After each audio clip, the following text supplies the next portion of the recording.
রেলগাড়ির কামরায় হঠাৎ দেখা, ভাবিনি সম্ভব হবে কোনোদিন।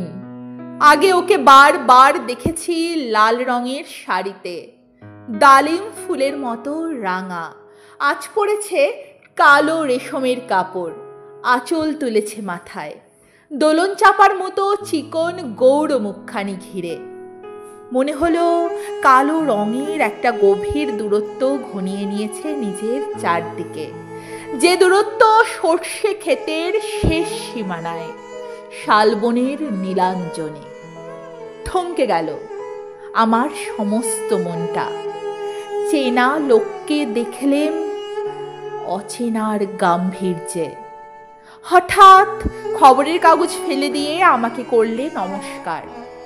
সমাজবিধির পথ গেল খুলে। আলাপ করলেম শুরু, কেমন আছো, কেমন চলছে সংসার ইত্যাদি।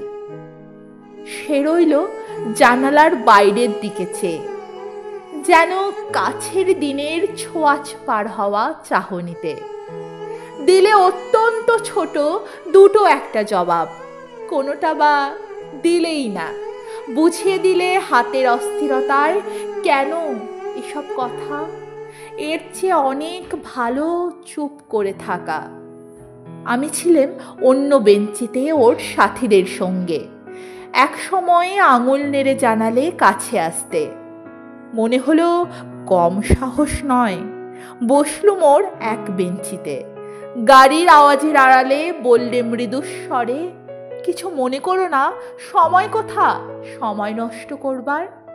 আমাকে নামতে হবে পরের স্টেশনে, দূরে যাবে তুমি। তাই যে প্রশ্নটার জবাব এত কাল থেমে আছে, শুনবো তোমার মুখে। সত্য করে বলবে তো? আমি বললাম, বলবো।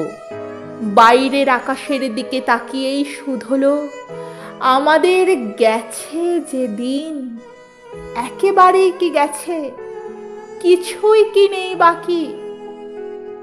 একটুকু রইলেম চুপ করে, তারপর বললেম, রাতের সব তারাই আছে দিনের আলোর গভীরে।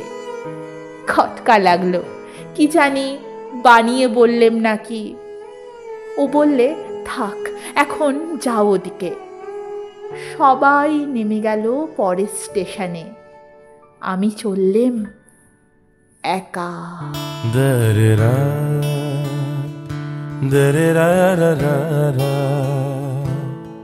দরেরা রা রা রা রা রা দরেরা দরেরা রা রা রা দরেরা রা